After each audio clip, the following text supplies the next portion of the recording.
성경이 곳곳에 우리가 인생을 나그네 인생이라고 말하고 있잖아요. 우리가 아무리 이 세상에 애착을 가진다 할지라도 이 세상에 있는 것들은 언젠가 우리를 떠나게 될 것입니다. 그렇기 때문에 우리가 목표로 삼고 있는 것이 결코 이 땅에 있는 것들이 되어서는 안 된다라고 하는 것이죠. 우리가 아무리 이 땅에서 열심히 뛰어다녀도 우리는 결국 마지막에는 이 세상에 다녀가는 나그네였습니다라고 고백할 수밖에 없는 것입니다. 비록 우리가 이 땅에 발을 붙이고 살아가는 나그네이지만 우리의 눈이 어디를 향해야 될까요? 우리 하나님의 나라, 하늘 본향을 향해 열려져 있어야 하는 것입니다. 오늘 우리들의 인생이 이 초막 생활하듯이 나그네로 이 땅에 왔다가 영원한 집, 그 하나님의 나라를 바라보며 살아갈 것 생각하면서 우리가 감사하는 이 추석 명절이 되었으면 좋겠습니다. 이 초막절에 담긴 다른 한 가지의 감사의 의미는 오늘 우리나라의 그 추석과 마찬가지로 1년 동안 거둔 곡식을 이제 초막에 저장하며 풍성하게 추수하게 하시고 지켜주신 그 하나님께 감사하는 것이었습니다. 그런데 이 감사는 말로만 하고 끝나는 것이 아닙니다. 이 성경에는 그 감사를 어떻게 표현하고 있냐면 오늘 우리가 읽은 신명기 말씀을 통해서 우리가 구체적인 감사의 실천을 찾을 수 있는데요. 먼저 절기를 하나님 앞에 지키는 것이었어요. 하나님 앞에 우리가 나아가는 것입니다. 절기를 통해서. 오늘날 우리가 추석이나 명절이 되면 고향에 찾아가서 부모님께 얼굴을 보여드리러 가죠. 아마 그런데 명절 때 그 부모님이 가장 원하는 것은 용돈이 아니라 아마 이 손자들의 얼굴, 자녀들의 얼굴을 보는 것이 가장 큰 기쁨일 것입니다. 마찬가지로 하나님께서도 우리의 얼굴을 보시기를 원하세요. 우리가 다 저마다 유일한 독특한 특성을 가지고 있는 하나님의 작품들인데요. 우리가 남과 비교해서 덜 감사할 것도 없고 더 감사할 것도 없습니다. 오늘 우리가 우리의 모습 그대로 만족하며 내 모습 그대로 하나님이 기뻐 받아주실 것을 확신하면서 하나님 앞에 나아가는 것이 바로 첫 번째 감사의 실천이라고 하는 것이죠. 그래서 여기 보니까 또 두 번째 감사의 실천을 보니까 뭐라고 되어 있냐면 연락하되 14절에 연락하되라는 말이 나오는데 이것은 전화를 해서 연락하는 것이 아니라 이 잔치를 베푸는 것입니다. 이 잔치는 모든 이웃들이 함께 해서 잔치를 벌이는 것이었어요. 구약에 보면 여러 가지 제사들이 나옵니다. 다 함께 다 하나님께 온전히 태우는 제사이거나 제사한 후에 제물의 일부를 제사장의 몫으로 돌리는 그런 제사인데 그 중에 화목제는 그 목적이 잔치를 벌이는 것이었어요. 제물을 함께 나눠 먹는 것입니다. 화목제사가 온전하게 하나님께 드려지려면 해가 지기 전에 그 모든 음식을 나눠 먹어야만 했습니다. 그 남은 걸 싸가서도 안 되고 다음 날까지 남겨서도 안 됐어요. 그래야 그 제사가 하나님이 기뻐하시는 제사가 됐습니다. 소나 양 같은 큰 동물을 잡아서 남기지 않으려면 어떻게 해야 할까요? 나눠 먹어야 할 수밖에 없는 것입니다. 모든 이웃이 다 나와서 함께 먹어야만 했어요. 그래서 이것은 모두가 하나가 되어가지고 하나님께 받은 은혜를 나누는 것입니다. 특별히 하나님은 어려운 이웃들을 초대해서 함께 그 잔치에 함께하라고 말씀하셨는데요. 이 소외된 이웃은 우리의 곁에 항상 있습니다. 성경은 이스라엘의 3대 약자인 나그네와 부모 없는 아이들과 남편 잃은 여성을 반드시 이 잔치에 초청하라고 말씀하십니다. 오늘 우리 가족뿐만이 아니라 우리 가족만이 아니라 이제 믿음 안에서 사랑받은 우리가 우리 가족을 넘어서 다른 소외된 이웃과 다른 가족들에게 사랑을 나누는 그런 넉넉한 마음을 가진 사람들이 되어야 하는 것이죠. 우리 하나님께서는 나를 위해서 생명을 주시고 가장 아름다운 이 말씀을 주셨습니다. 때로는 우리 삶 가운데 어려움이 있지만 그 모든 것이 협력하여 선을 이루게 하시고 그 어려움 너머에 은혜와 희망을 선물로 준비하고 계십니다. 그리고 우리 모두는 그 기쁨의 잔치에 초대되어서 그 잔치를 누리는 주님의 자녀들이죠. 그래서 그 큰 사랑을 받은 우리는 이제 아직도 잔치에 참여하지 못하고 어두운 곳에서 불행하다고 생각하면서 절망에 빠져 사는, 하나님을 외면하고 살아가는 사람들에게 오늘 우리가 받은 그 기쁨을 나누어야 하는 것입니다. 이 외에도 우리가 어떻게 감사해야 하는지, 우리가 그동안 자주 봐왔던 이 하박국 3장 16절로 19절 말씀에 우리가 또 어떻게 감사해야 하는지 나와 있습니다. 하박국 3장 16절로 19절. 내가 들었으므로 내 창자가 흔들렸고 그 목소리로 인하여 내 입술이 떨렸도다. 무리가 우리를 치러 올라오는 환난 날을 내가 기다림으로 내 뼈에 썩이는 것이 들어왔으며 내 몸은 내 처소에서 떨리는도다. 비록 무화과 나무가 무성치 못하며 포도나무에 열매가 없으며 감람나무에 수출이 없으며 밭에 식물이 없으며 우리의 양이 없으며 외양간에 소가 없을지라도 나는 여호와를 인하여 즐거워하며 나의 구원의 하나님을 인하여 기뻐하리로다. 주 여호와는 나의 힘이시라. 나의 발을 사슴과 같게 하사 나로 나의 높은 곳에 다니게 하시리로다.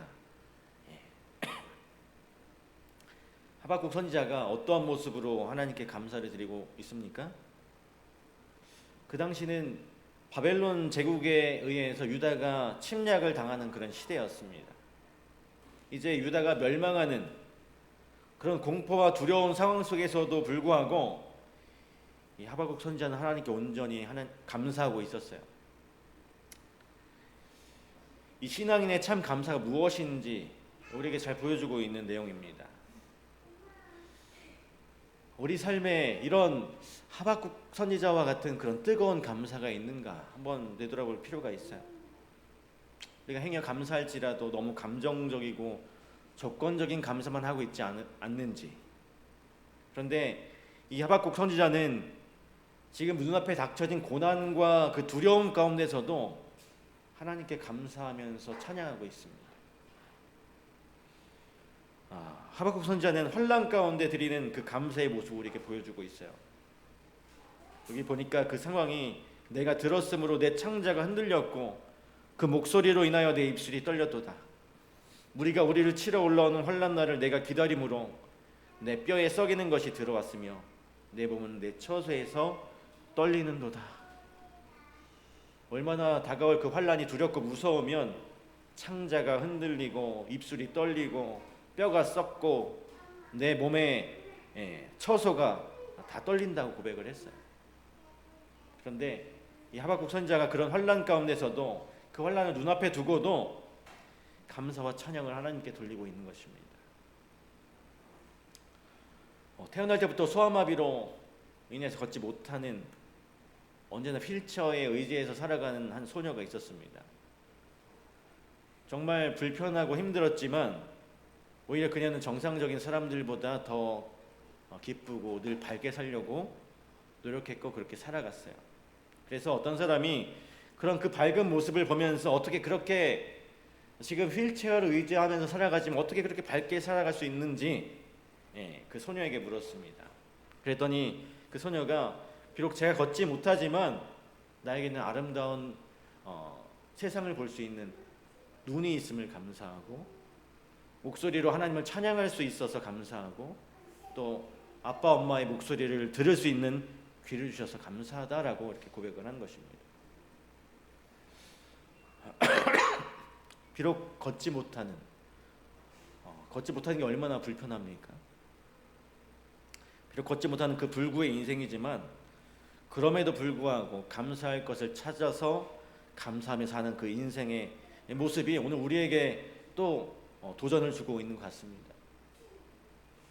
오늘 우리가 환난 가운데 어려운 가운데서도 그럼에도 불구하고 온전히 찬양과 감사를 하나님께 돌릴 수 있는 그런 사람들이 되어야 하겠죠. 오늘 우리가 우리에게 닥쳐지는 어떤 시련과 그런 두려움과 환난과 어려움 가운데 그것에서도 우리가 감사할 수 있는 이유를 찾을 수 있는 그런 믿음이 오늘 우리의 믿음이 되길 간절히 바랍니다. 두 번째로 하박국 선지자의 감사의 모습은 없음에도 드리는 감사의 모습입니다. 17절에 보니까 비록 무화과 나무가 무성치 못하고 포도나무에 열매가 없고 감람나무에 소출이 없고 밭에 식물이 없고 우리의 양이 없고 외양간에 소가 없을지라도 라고 말하고 있어요. 아무것도 없는 거예요. 먹을 것도 없고 양식도 없고 아무것도 없는 것입니다. 인생으로 비유하자면 철저히 부서진 인생이죠. 풍비박산된 그런 인생인 것입니다. 정말 희망이 보이지 않는 그런 상황 속에서 우리가 감사할 수 있을까? 우리가 성공하고 풍성한 가운데서는 분명 감사할 수 있는 마음이 생기지만 아무것도 없는 그 고난과 시련 가운데서 감사하며 살기란 참 어렵습니다. 감사하기보다는 오히려 원망하는 마음이 더 생기기 쉽죠. 그러나 오늘 이 온전한 감사는 이 하박국 선지자의 모습을 통해서 우리가 알 수 있는 것은 비록 가진 것이 없을지라도 아무것도 없는 데서 드리는 감사가 진정한 감사라고 하는 것입니다. 누가복음 17장 11절에 보면 10명의 문둥병자가 이제 고침을 받는 이야기가 기록되어 있습니다. 10명이 다 고침을 받았지만 9명은 그냥 다 가버리고 그 중에 한 사람, 이 사마리아 사람만 돌아와서 예수님께 감사했다는 내용이 나오죠. 그래서 그 16절에 보면 17장 16절에 보면 예수의 발 아래 엎드려 살해하니 라고 기록되어 있습니다. 그동안 문둥병자로 살아온 그 사람이 그가 뭐 드릴 게 있다고 와서 살해를 했겠습니까? 그가 어떤 금은보화를 가지고 와서 살해를 했을까요? 그에겐 금은보화가 없었을 거예요. 철저하게 격리된 삶을 살아가면서 그에게는 하루하루 살아갈 그 식량조차 구하기 힘든 그런 처지에서 우리 예수님께 와서 무엇을 가지고 살해를 했을까요? 아마도 이 문둥병자는 진심 어린 눈물과 진실된 그 마음을 가지고 와서 감사하며 살해했을 것입니다. 비록 가진 것은 없지만 아무것도 없지만 진정으로 마음을 다해서 드리는 감사가 바로 온전한 감사라고 하는 것을 이 문둥병자가 보여주고 있습니다.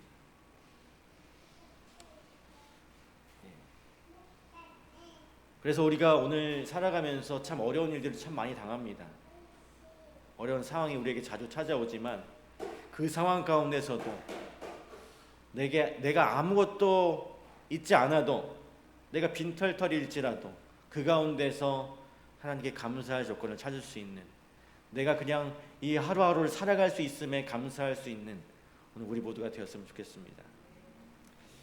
이 하박국 선지자는 하나님의 구원에 감사하며 사는 그런 인생의 모습을 우리에게 또 보여주고 있습니다. 18절에 보니까요, 나는 여호와를 인하여 즐거워하며 나의 구원의 하나님을 인하여 기뻐하리로다. 현실은 적들이 쳐들어와서 멸망시키는 그런 두려움과 무서움이 있지만 그래도 감사할 수 있는 것은 하나님이 나를 구원하셨다는 믿음으로 인한 것이었어요. 비록 세상에서 살아가고 있지만 그리스도인으로서 영적인 그 하나님의 은혜를 우리가 바라보며 살아가야 합니다. 사망의 음침한 그 골짜기에서 우리를 영원한 생명의 길로 인도하신 그 하나님의 은혜를 바라봐야 하는 것입니다. 그러나 때때로 우리가 하나님이 주신 그 구원의 은혜를 잊고 살아갈 때가 있습니다. 한번 우리들의 삶을 되돌아볼 필요가 있습니다. 우리의 눈을 들어서 나의 힘이시고 나의 구원이신 그 하나님을 우러러 바라보며 온전히 감사할 수 있는 오늘 우리 모두가 되었으면 좋겠습니다. 온전한 감사는 이 구원의 하나님께 드리는 그런 그 감사입니다. 그 구원을 감사하고 감격하는 것이죠. 오늘 이 민족 고유의 명절인 이 추석을 맞이해서 풍성함을 허락하신 그 하나님의 은혜를 다시 한번 생각해보고 오늘 우리들의 인생에 환난이 닥쳐와도 비록 가진 것이 아무것도 없을지라도 그 하나님의 은혜와 구원의 손길을 바라보면서 온전한 감사를 할 수 있는 그런 삶이 되시기를 간절히 바랍니다. 한 해 동안 우리 가족과 각 사람에게 주신 하나님의 크신 은혜에 감사드리시고, 또한 앞으로 우리에게 베푸실 그 은혜가 더 크고 더 풍성할 것이기 때문에 미리 또 감사하시는 우리가 모두가 되길 바라면서 오늘 말씀을 마치도록 하겠습니다. 네, 우리 찬미를 하실까요?